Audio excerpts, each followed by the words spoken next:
Good evening, you handsome lot. And I tell you what, I'm sorry if I haven't posted much this week. It's been absolutely manic here. Absolutely manic. But however, we've made it to Friday at last. And I tell you what, hopefully it's going to be a bit of a nice day. It does look a little bit overcast. But anyway, 2013 Peugeot 208, and it is a 1.2 VVTi or VTI, whatever you want to call it. And we're going to be replacing the wet belt on it. Should we go ahead and get involved? Now on these little engines, there is a tiny little tool, like a little key. And what it does, it slots in that little gauze on the oil filler. You're probably not going to be able to see it. Let me just change my function there. And what it does, it goes over the belt. I'll show you when the belt is off. If that doesn't go on the belt, it's swollen and it's due for replacement. But if it fits in there on the belt perfectly, it's normally pretty good. But that is only a rough, like, gauge sort of thing. They're not best as belts, these. These do fail more, or should I say break up more than the little eco boosts that I do. First thing is first, we need to disconnect the battery negative first, and then go ahead and remove the airbox, because this inlet manifold's got to come off, because we've got to take the rocker cover off for the timing tools to go on, and the belt will come out this way. Now, before we go getting too involved, what I've done, I've attached the pickler under vehicle engine support, and it is absolutely brilliant tool. It attaches to the subframe, across the chassis rails, and then you've got the jack underneath the sump, and it gives you that support when you remove the engine mount off. Absolutely fantastic. I'd be lost without this now. I've got that vehicle back down to working height. Now, as you can see, I've removed the engine mount, put it there, out of the way, and I've left all the bolts in it, so you're not getting everything mixed up. Look at that now. Perfect, perfect, because you do need to lower this engine down just to get the inlet manifold out. Now, when you're removing these little plastic pipes, now, let me show you. In production, when they're just clipping them in, they're perfect. But as these cars get a little bit older, and like a heat process where they get hot and cold, hot and cold, hot and cold, everything goes brittle. These can snap. So please be extra, extra careful with them. And that goes with all plastic fixtures and fittings, because, you know, they just can be an absolute nightmare. Inlet manifold is now removed. There is only a few 8mm down the back there. As you can see, it is all wiggling about. Now what I'm going to do is jump on my engine support, drop it down, GSF. And then, once that engine's dropped down, we can wiggle it and manoeuvre it about. It will just twizzle out to the right hand side. With that manifold now out of the way, we can go ahead and just unclip the wiring loom that comes down the front here, and pull it up out of the way, and just unclip these with some little trim tools, and just prise them out. Be careful you don't damage them, because again, these can snap. Everything plastic's awful, awful. Right, then we can go ahead now and undo all the 8mm and get this rocker cover off.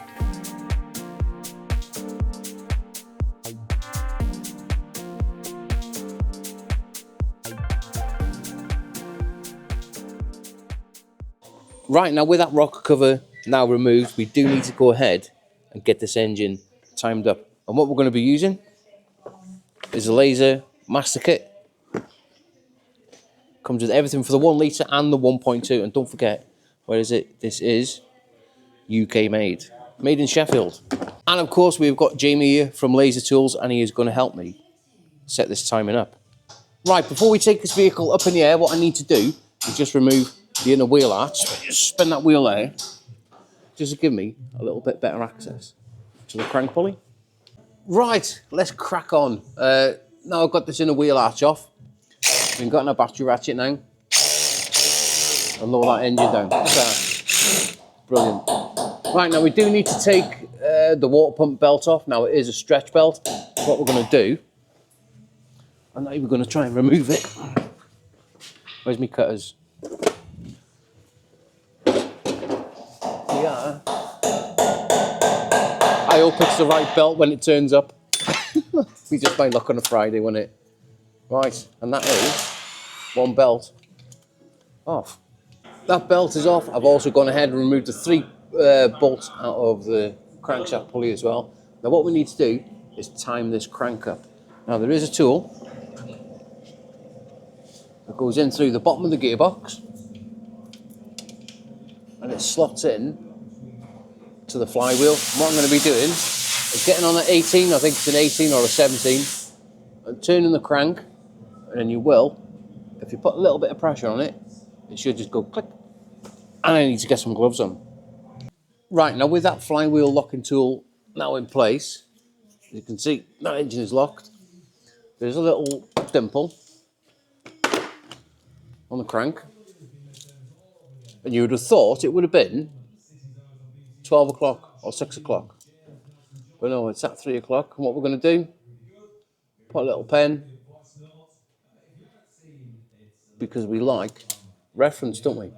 Now, I tell you what, I just wish that all little EcoBoosts would have been designed a little bit like this. Now, if we have a little look inside the engine, 410 mils. Now, we might have to just get a tiny little bit of a pry bar and just prise it off, and that will give us access to the tensioner. How easy is that? Brilliant. Now, he doesn't know this, but while I got the rep here from Laser Tools, I've got him roped in. He doesn't know it, but while I've been busy, he's been assembling the tool up for me so we can get these camshafts locked up. Are we looking, Jimmy? We're looking good. I think we're pretty much ready to go. We're getting there, aren't we? Yeah. Right, now what this tool's designed to do is fit around the camshafts and bolt to the cylinder head. Now it is adjustable, as you can see. I'll show you now where it fits. Once that's on, we can then use 2 rocker cover bolts just to keep it in place. Then we're going to grab a 17 mil. Ooh, quickly.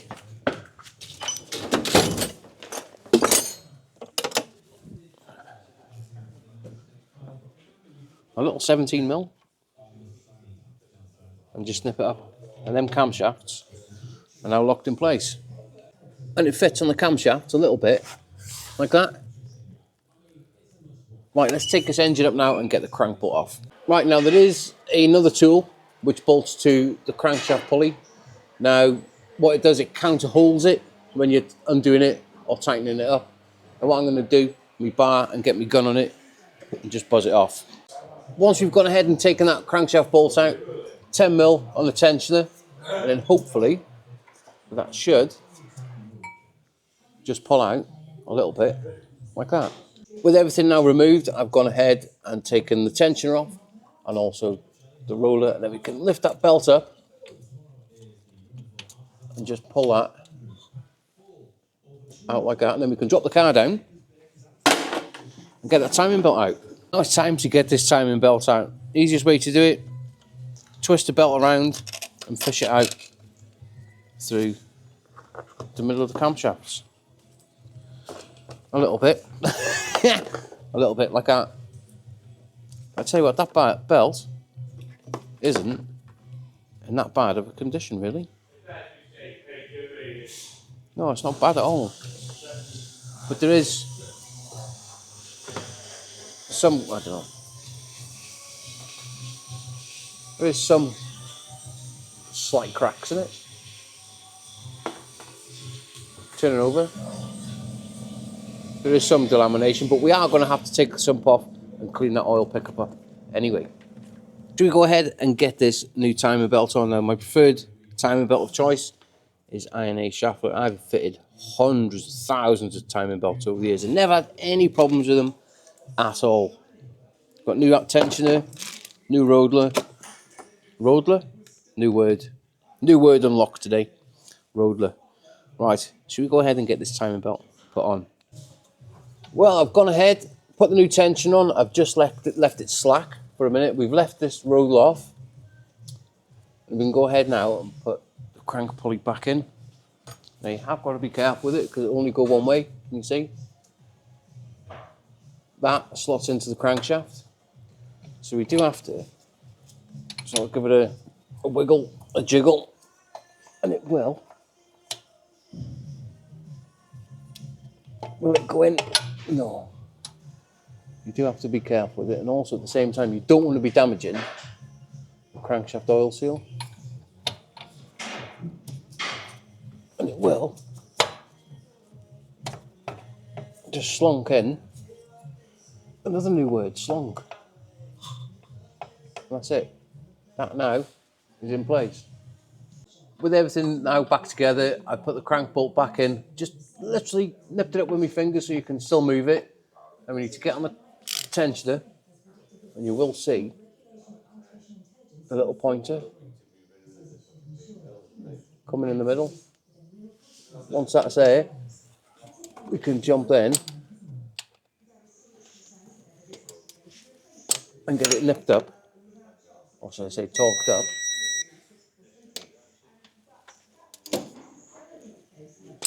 To 20 newton meters. It is a little bit of a faff.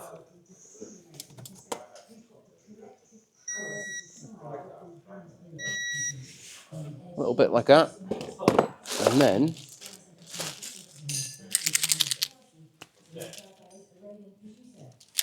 we can get it marked up. And that now is done. Then all we've got to do is torque the crank bolt up. Now we need to torque this crank bolt up. Remember, counter hold it. Now it is 50 newton meters and then 180 degrees. Now I've already done 50 newton meters. So we'll go ahead and do 180 degrees. But what I'm going to do, again, we like reference, don't we? Mark it at 12 o'clock. So then we know that we have done 180 degrees. Does that make sense? Of course it does. I'll tell you what, it don't get any better than that, does it? There we go. Bang on, 180 degrees. So we'll go ahead and get this tool off. And we have got, for that plastic cover, in the bag of bits that I've had from the dealer somewhere. I set it on the floor.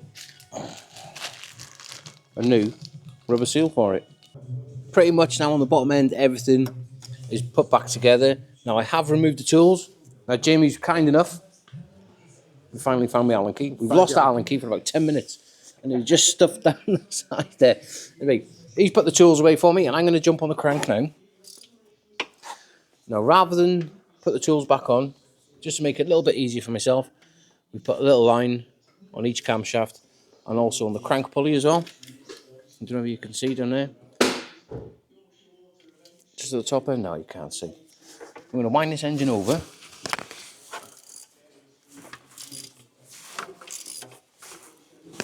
Make sure there's nothing catching, no restrictions. As long as you've done everything right, everything should line back up.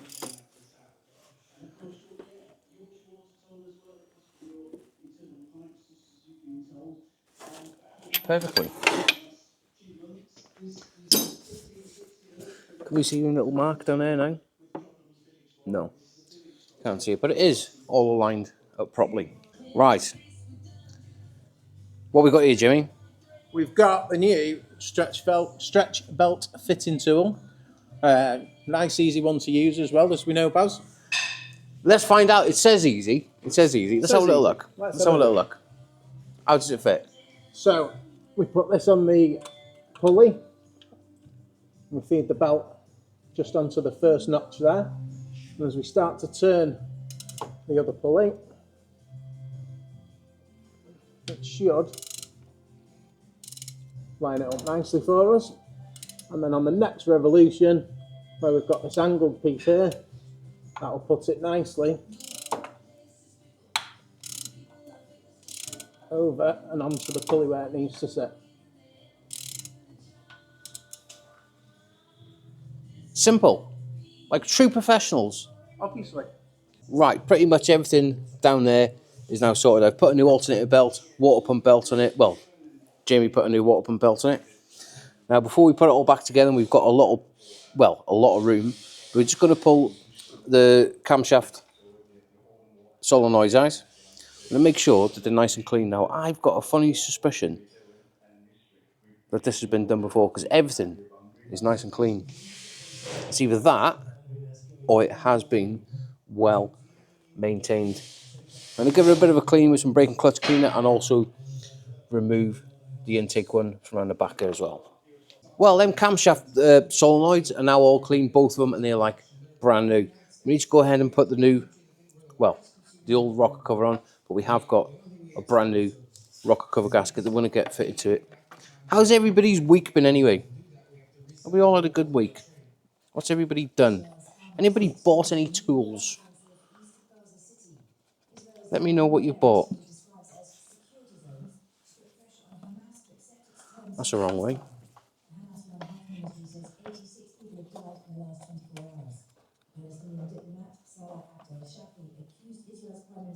I'm sure you don't want to see me putting this gasket on. I'm going to get it fitted, and we'll carry on with something else. One rocker cover, gasket now replaced. Let's get it fitted back to the engine and make sure that everything is spotless. Gotta be clean. Gotta be clean. Right, well, I have kind of zoomed along and we've put everything back together. Inlet manifolds and new gaskets. Everything is pretty much as it should be. Now, what I'm going to do is pull the dipstick out because we've got to take this vehicle up. Tell you what's gone warm now, isn't it? This afternoon's warm. I've had a right chilled Friday today. Proper chilled, and it's been nice. With a scratch of the ear. Let's get this car in here and get this sump off. Well, I tell you what, I'm not gonna lie. I took that bung, sump plug, drain plug, out of the sump, and I reckon not even a litre of oil come out of it. Couldn't have been that, well, none spilt, but these are quite prone for burning a little bit of oil, aren't they? And I think while I'm waiting for the remains of that to drain, whatever's left in the sump, I don't know, we're going to go ahead and just put this inner wheel arch back on. You know what? I absolutely scrapped the idea of putting an inner wheel arch on because I thought I can do that when the vehicle's getting up to temperature. I'm waiting for the sealant to go off on the sump. But I have gone ahead and undone all the little 8mm, and the sump has come off with a little bit of persuasion. How I find getting these off: rubber mallet, a dead blow hammer, and give it a good clout. And it does come off. But however, you get me little torch. That oil pickup is like brand new. Brand new.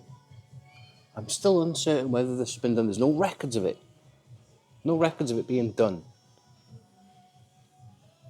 It's not there. No, but look at that pickup. It's like brand new.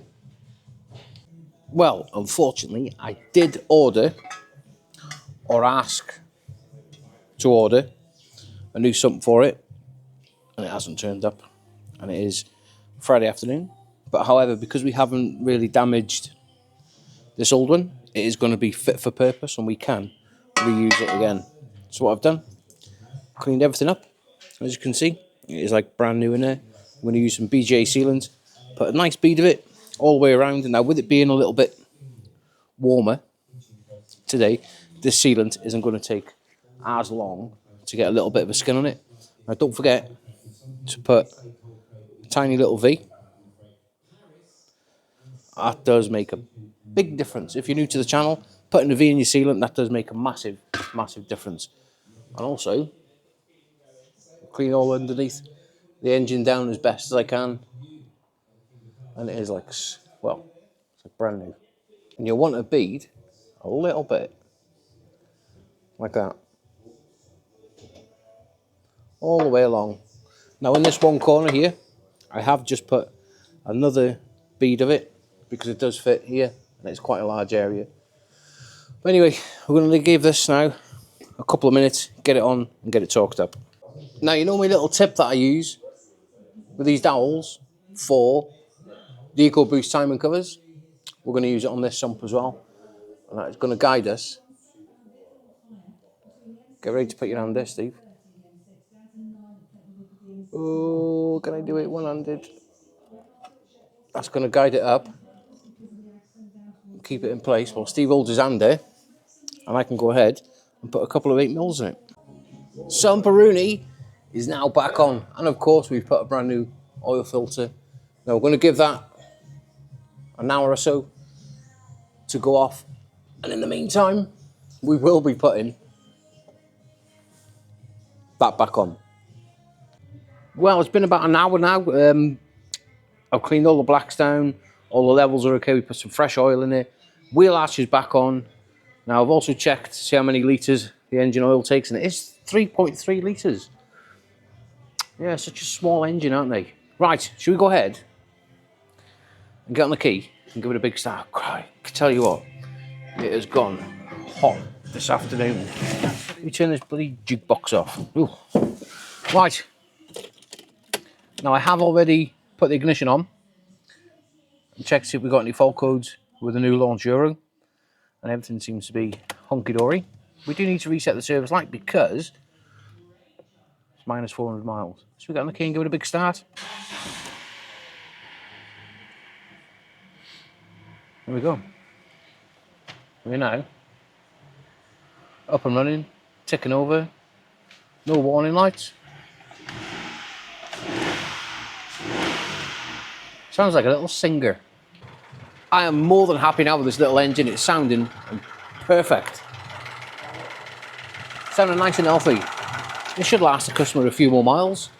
I'm going to be doing, hopefully, next week at some point, a video on this new Euro. I'm just sort of getting familiar with it before we start doing any videos involving it, if that makes sense.